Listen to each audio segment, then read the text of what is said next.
ciudadano secretario, mucho gusto que esté aquí ante la Comisión de Economía. Me preocupa enormemente el que se piense que las reformas estructurales o las llamadas reformas estructurales que se han aprobado en el Congreso de la Unión generen crecimiento económico. Desde mi punto de vista, como economista, creo que se necesitaría una reforma que abarcara a toda la economía y no solamente a determinados sectores y determinados objetivos para que efectivamente se diera este crecimiento. Aún tomando en cuenta el supuesto de ustedes de que este año se crece a 2.7% y el año próximo a 3.7%, el promedio sigue siendo el mismo promedio de 2.4, 2.5%, que es el que ya se criticó en una reunión en la que participó el presidente de la República el 9 de mayo de 2013, por ser el crecimiento terriblemente ineficiente de 1980 a la fecha. También creo que es insuficiente el pensar que la inversión extranjera directa nos va a sacar del hoyo.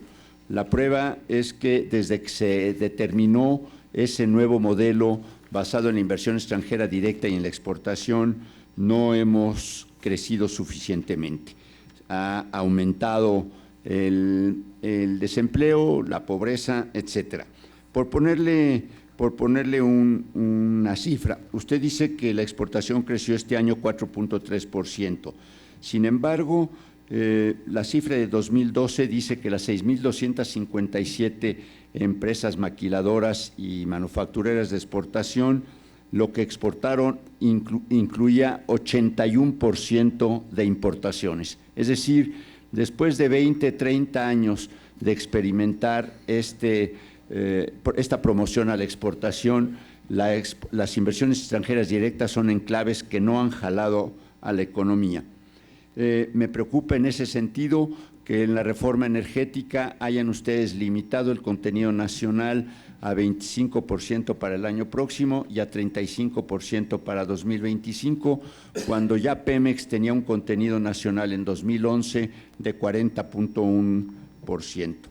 En términos de las inversiones pública y privada nacionales, el crecimiento en estos últimos 30 años ha sido la tercera parte del crecimiento de 1950 a 1980. Es decir, que mientras no se estimule la inversión nacional, privada y pública, la inversión extranjera directa no nos va a sacar del hoyo. Y por lo tanto, el hecho que digamos que hemos incrementado la inversión extranjera directa en estos 2 años no nos garantiza el futuro de la economía mexicana. En términos de empleo, el incremento que usted menciona en el Seguro Social está muy por abajo del bono demográfico. El bono demográfico exige entre 1 millón y 1.200.000 nuevos empleos al año que obviamente no se están dando. Y respecto a lo que usted menciona sobre las nuevas formas de contratación para flexibilizar el empleo y por lo tanto estimular la inversión, ya me estoy pasando, bueno, espero que el presidente me dé unos cuantos minutos de exceso. Sí, pero me falta mucho todavía por decir. Eso no lo sabíamos. Yo creo que algunos de mis compañeros se han pasado. El problema no es el basarse en las 4 nuevas modalidades de contratación para hacer desarrollar la economía. Eso lo único que haría sería reducir el poder adquisitivo del mercado interno y aumentar las desigualdades a nivel del ingreso de los mexicanos.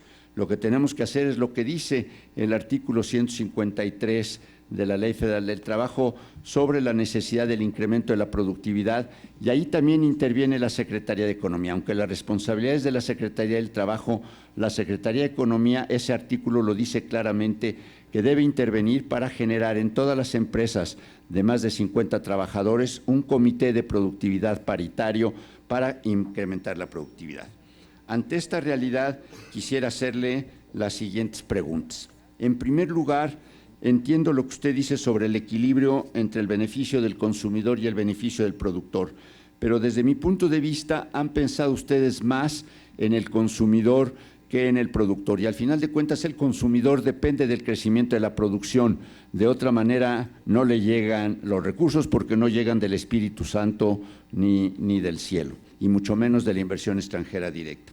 Entonces, ¿por qué no pensar un poco más desde el punto de vista de la producción? Y en ese sentido, el incremento de la competitividad no solo depende de la reducción de costos, ni siquiera de la reducción de los otros insumos energéticos, etcétera, para efectivamente ser competitivos. La clave es el incremento de la productividad, y eso lo ha demostrado la historia de todos los países que han triunfado desde la Revolución Industrial hasta la fecha.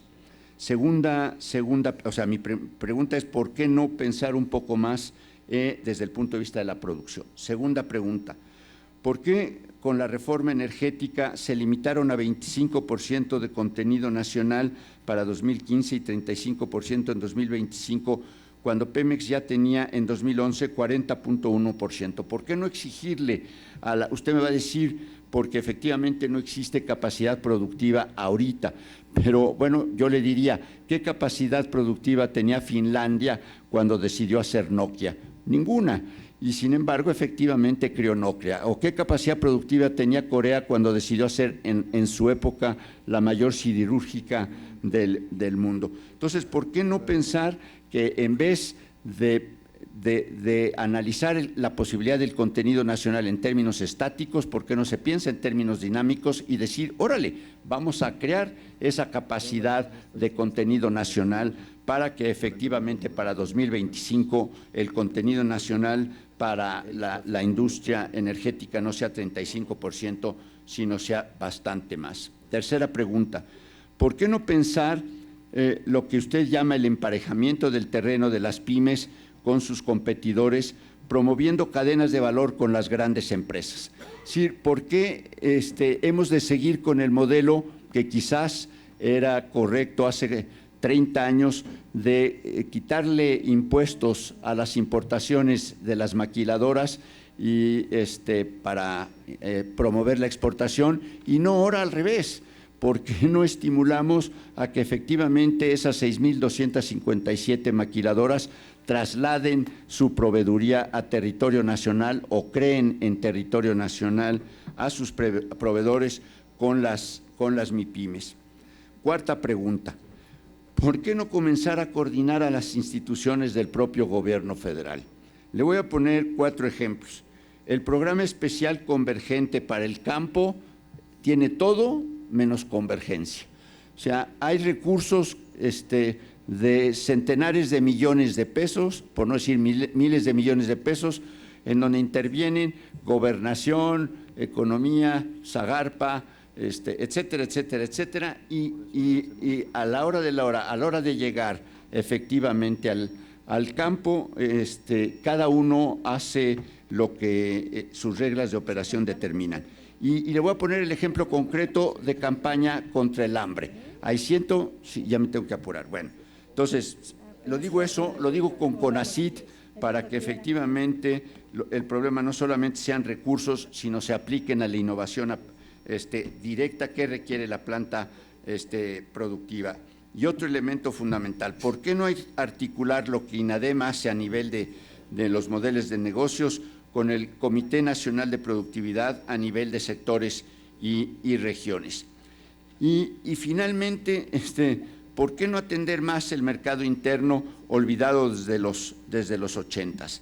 ¿Y por qué no aplicar profundamente una política industrial general, y no solo en políticas sectoriales, una política nacional de fomento económico, ya que la política económica desde hace 30 años ha dicho, y desde nuestro punto de vista sigue siendo, que la mejor política industrial es la no política industrial? Y en ese sentido sí apreciamos la política contracíclica de esta administración, pero efectivamente no vemos de qué manera la Secretaría de Economía puede realmente tomar en sus manos una política industrial para el fomento de la economía nacional. Sí agradecemos la participación de la Secretaría de Economía en lo que parece que será la ley reglamentaria de los artículos 25 y 26 que nos va a llegar el 30 de septiembre. Y bueno, perdón, me pasé 5 minutos. Ofrezco disculpas. Bueno. Tiene el uso de la palabra el secretario por 5 minutos para darle respuestas. A ver si lo puede dar en 5, pero bueno. Se vale 10 minutos también como… Bueno, primero muchas gracias, diputado Uribe, por sus preguntas. La primera reflexión, consumidores versus productores.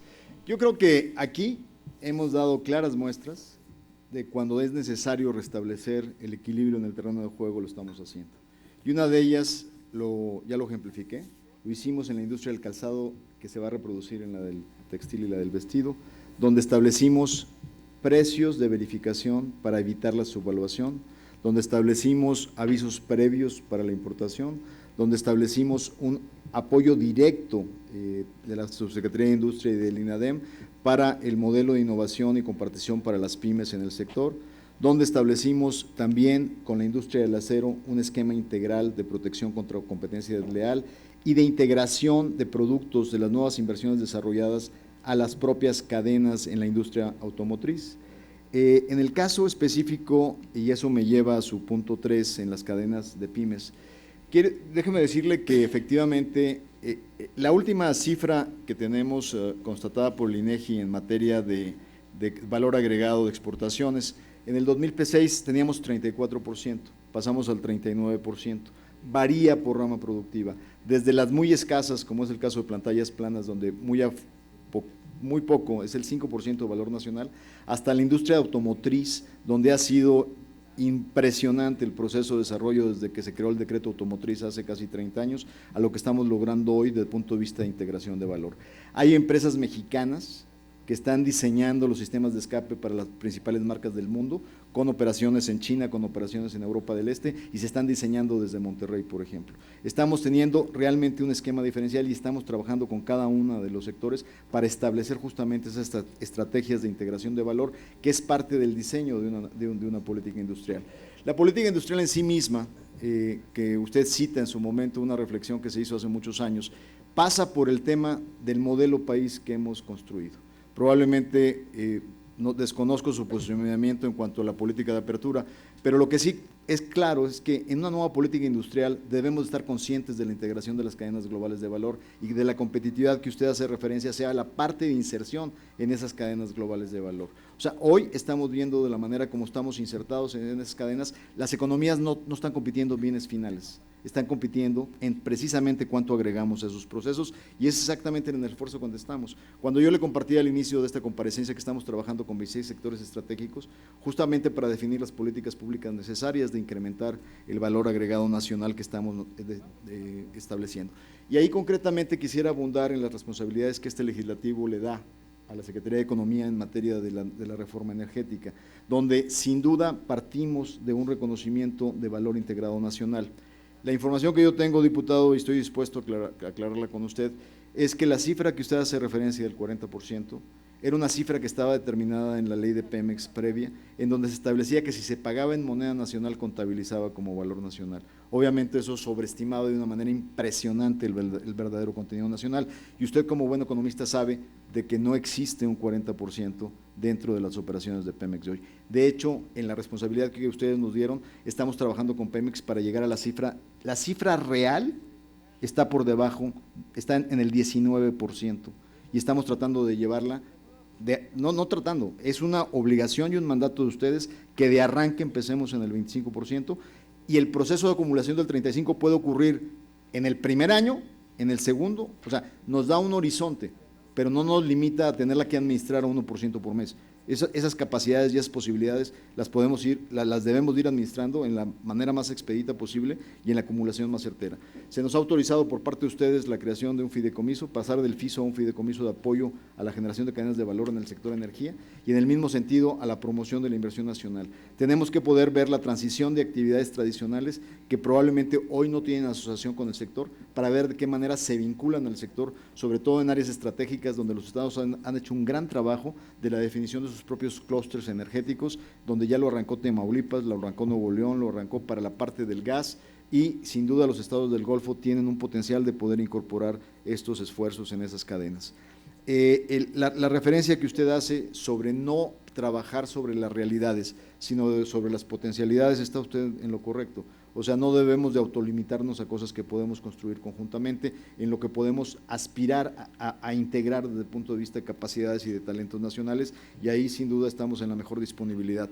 Estamos trabajando, como usted lo sabe, en presentar el día 30 la ley nacional correspondiente a la competitividad, y ahí se establecen los mecanismos de coordinación necesarios para poder establecer una estrategia conjunta, como se hace hacia el interior de la Secretaría en lo que respecta al trabajo que hace en el INAEM, que usted adecuadamente lo señala, de que no es un desembolso por empresa específica, sino una visión integral de cómo los recursos con los que cuenta la Secretaría de Economía se pueden aplicar justamente a diseñar estas políticas sectoriales y no industria y no empresa específica.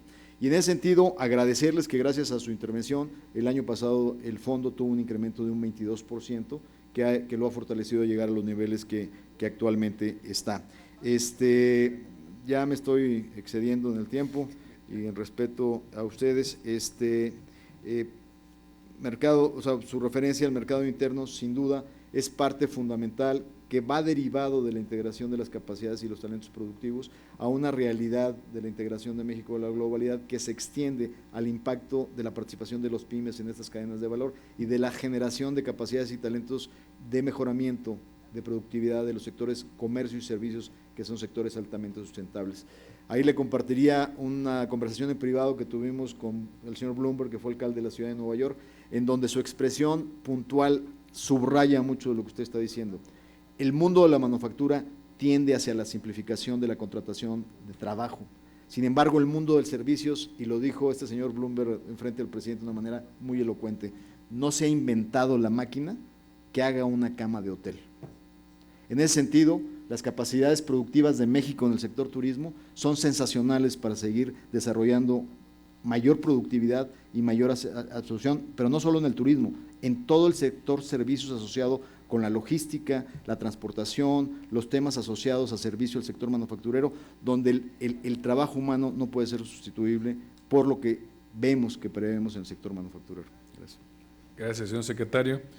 Y ahora sí, diputado, por 3 minutos su comentario. No, te prometo, diputado presidente, que me voy a quedar en 1 minuto.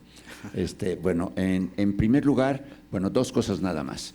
Efectivamente, en el artículo 153 de la Ley Federal del Trabajo se le pide a la Secretaría del Trabajo y a la Secretaría de Economía que capaciten a los trabajadores.